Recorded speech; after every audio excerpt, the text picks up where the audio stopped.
Assalamualaikum. Halo teman-teman, kenalkan aku Diki. Pada kesempatan kali ini aku mau sharing ideku. Ide ini berkaitan dengan pendidikan. Jadi teman-teman, ide ini berangkat dari satu masalah. Masalah yang pertama yaitu negeri kita, Indonesia, itu tuh sangat sering terjadi bencana, ya enggak? Ada bencana gempa bumi, banjir, tanah longsor. Nah, ketika bencana ada korban jiwa maupun korban mati, hilang dan lain sebagainya. Di antara korban itu ya ada anak-anak kecil, anak usia TK, usia kelas 1, kelas 2, kelas 3. Itu yang menjadi permasalahan pertama, bahwa di negara kita ini sering terjadi bencana, kemudian korbannya itu banyak yang anak-anak. Dan permasalahan yang kedua, nah dari permasalahan tadi itu tuh sepertinya masih banyak yang kurang ya tentang penanganan anak-anak itu. Nah, aku punya ide, ya aku namakan sekolah ceria. Jadi sekolah ceria itu tujuannya kan banyak tuh korban anak-anak, kita mendampingin ketika terjadi bencana, kita ke sana untuk mendampingin korban, terkhusus anak-anak itu. Kenapa harus anak-anak? Karena kalau kita pikir-pikir ya, di usianya mereka itu, di usianya masih anak-anak, sebenarnya sangat belum siap lah untuk melihat atau mendengar apa yang terjadi kepada mereka. Rumahnya hancur, atau bahkan orang tuanya meninggal, atau bahkan melihat dengan mata mereka sendiri darah-darah dan lain sebagainya. Itu kan menjadi trauma tersendiri. Jangankan anak-anak kecil ya, orang-orang yang dewasa aja itu trauma, apalagi anak-anak kecil. Nah, ketika kejadian seperti itu tuh banyak yang fokusnya ke anak bayi saja, kemudian ke orang-orang dewasa, sedangkan masih kurang nih perhatian ke anak-anak kecil yang di usia TK, kemudian bahkan usia kelas 5 SD, SMP, SMA itu masih kurang perhatiannya untuk diberikan pendampingan. Nah, di sekolah ceria ini yaitu berkaitan dengan pendidikan trauma healing. Kan kalau di bencana itu terbagi menjadi, bencana itu terjadi, ketika terjadi itu penanganan pertama, kemudian mulai rehabilitasi, kemudian yang terakhir masa rekonstruksi. Ketika masa evakuasi ini kan masih genting ya, masih mencari, ibaratnya tim SAR, tim relawan itu sedang mencari korban, mendata. Nah, di detik itu juga kan kita tidak bisa pungkiri kalau anak-anak kecil sudah mulai bingung apa yang sedang terjadi pada mereka. Nah, itu ketika masa evakuasi kita berikan tuh ibaratnya pertolongan pertama psikologi gitu. Jadi kita dampingin mereka, kita tenangkan, kalau kemudian kita bantu mereka mencari pengungsian dan lain sebagainya, pendataan. Nah, di program sekolah ceria itu salah satunya itu tadi, ada program pertama namanya pertolongan pertama psikologi atau trauma healing, atau ini pertolongan pertama lah. Jadi kita kasih hiburan kalau bahwa mereka tuh tidak sendiri gitu loh. Kemudian ya dalam bentuk cara kita keliling tuh, saya sebut saja relawan sekolah ceria itu namanya guru sekolah ceria. Nah, guru-guru ini nanti keliling tuh ke pengungsian, bantu mendata anak, membantu pemerintah, kita data, kemudian kita bantu kelompokkan, terus kita identifikasi apa yang mereka alami, karena ada yang siapa tahu ada yang benar-benar histeris, ada yang bingung, ada yang biasa aja. Nah, kita harus kelompokkan itu di masa-masa awal. Kalau masa tanggap bencana itu evakuasi, nah kita masa pertolongan pertama itu kita bantu kelompokkan yang remaja putra, remaja putri, kita kelompokkan di situ. Kenapa kok harus kita kelompokkan? Karena kalau nggak didampingin dari awal, mereka semakin bingung, semakin yang awalnya tidak histeris, tidak, maksudnya tidak sedih karena menganggap ini apa ya terjadi, mereka mungkin pelajaran sekolah atau mereka tidak tahu, karena nggak segera didampingin, lama-lama malah ikut ke bawah suasana. Itulah pertama, pertolongan pertama psikologi trauma healing. Jadi lalu diadakan untuk keliling ke posko-posko pengungsian, atau kalau sebelum dia lebih bagus ketika bencana itu terjadi, kita ikut datang, ikut mengevakuasi nih, guru-guru ini menuntun anak-anaknya untuk ke posko pengungsian, kalau belum ada membantu membuatkan. Terus nanti di situ kita identifikasi, kita kasih hiburan di awal bahwa mungkin 1-7 hari lah kita kasih itu pertolongan pertama.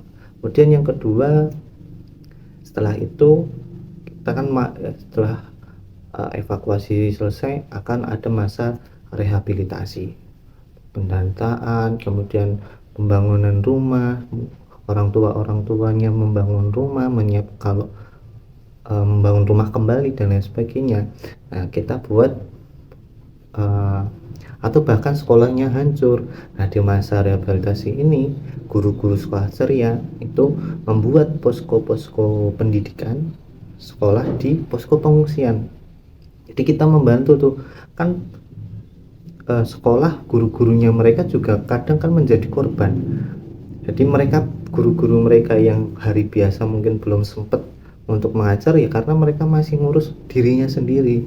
Nah, guru-guru sekolah ceria inilah akhirnya membantu sekolah-sekolah setempat untuk tetap mengadakan nih, tetap membuat anak-anak ini tetap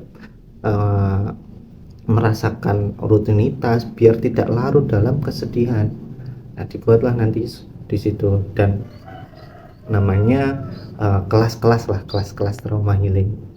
Tentu pelajarannya tidak sama seperti ketika sekolah biasa, di mana pelajaran-pelajarannya harus diutamakan yang berbentuk terapi, bagaimana biar untuk mereka berani lagi, mereka percaya diri, membangun kepercayaan diri mereka, membangun keberanian mereka, mungkin dengan lewat kelas bermain, kelas tanah, kelas melukis, kelas menyanyi. Nah, itu di masa-masa rehabilitasi guru-guru sekolah ceria mungkin kita akan menampung banyak. Nah, di situ kesempatan tuh menghubungkan teman-teman yang profesional, mungkin ada yang di bidang musik, kita salurkan nih, belajar musik bareng di posko pengungsian.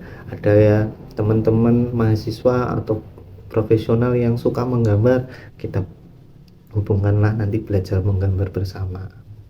Jadi intinya anak-anak itu rumahnya hancur, sekolahnya hancur, orang tuanya sedih, gurunya sedih, tapi ada sosok yang menggantikan meskipun sementara. Setidaknya mereka tidak berlarut-larut. Apalagi di masa-masa itu ada masa rehabilitasi, orang tuanya lagi sibuk-sibuknya mencari bantuan untuk hidup, terus mendata menyelamatkan harta benda dan lain sebagainya. Nah, kita datang sekolah ceria dengan guru-gurunya, membangun itu, menciptakan suasana seperti hari biasa lah, biar anak-anak terbangun kembali rasa kepercayaan dirinya, kemudian keberaniannya, sedihnya hilang, kemudian timbul bahagia dan lain sebagainya, merasa oh ada kakak-kakak, ada teman-teman dari luar, pelajarannya seru, bermain seru, mereka merasa terperhatikan dan lain sebagainya. Kemudian ketiga, setelah masa evakuasi, rehabilitasi, kemudian kan masa rekonstruksi, pembangunan ulang, ketika dikira korban sudah dinyatakan sudah teridentifikasi, rumah-rumah sudah mulai ada, sudah dibangunkan rumah, itu kan mereka masih ada tuh trauma. Nah, di masa rekonstruksi ini sekolah ceria tetap masih hadir dengan mungkin tidak seintensitas seperti masa awal, masa yang kedua tadi. Di masa ketiga ini kita lebih sifatnya, karena kan sekolah sudah mulai aktif kembali, sekolah setempat, kita kemudian kegiatan rumah, kegiatan bermain di rumahnya sudah mulai kembali karena sudah punya rumah. Nah, di masa rekonstruksi ini, di tahap ketiga ini, teman-teman guru-guru sekolah ceria itu tetap mendampingi, kemudian apa ya, mungkin kan masih ada satu atau dua anak-anak ini yang traumanya itu masih membekas. Nah, di tahap ketiga ini guru-guru sekolah ceria masih tuh mendampingi, ya meskipun sebulan 2 kali, sebulan sekali, kemudian lama-lama setahun sekali, setahun 2 kali. Jadi kita pacu tuh di masa rekonstruksi ini, guru-guru sekolah ceria berupaya menghubungkan anak-anak korban tadi, korban bencana itu ke dunia yang lebih luar. Jadi kalau kita pernah lihat kan Laskar Pelangi ya, dimana lewat film itu teman-teman Laskar Pelangi terekspos, kemudian anak-anak di sana berprestasi, kemudian wilayahnya menjadi destinasi wisata dan sebagainya. Nah, di masa rekonstruksi ini guru-guru sekolah ceria membantu nih, ada anak yang sudah terdata, sudah kita tahu seperti gimana, kita hubungkan dengan lomba-lomba, kita ikutkan, kita kenalkan dunia luar, kalau di sini ada anak-anak hebat. Itu di masa rekonstruksi. Dan di masa rekonstruksi ini mungkin ada yang remaja-remaja ya, yang perempuan-perempuan itu masih membekas sedih. Nah, kita namanya konseling bertahap. Nah, mungkin seperti itu. Nah, itu ideku terkait sekolah ceria, dimana berangkat dari kalau negara kita ini itu sering terjadi bencana, dan bencana ini sering korbannya juga anak-anak kecil, remaja, putra maupun putri, yang itu mungkin belum banyak terperhatikan. Nah, dengan kegiatan sekolah ceria kita membantu para petugas-petugas tadi, petugas-petugas penolong, kita membantu, cuma lingkupnya lebih khusus ke anak-anak dan remaja. Itu ide dari aku terkait kebencanaan. Jadi aku beri nama sekolah ceria, yang mudah-mudahan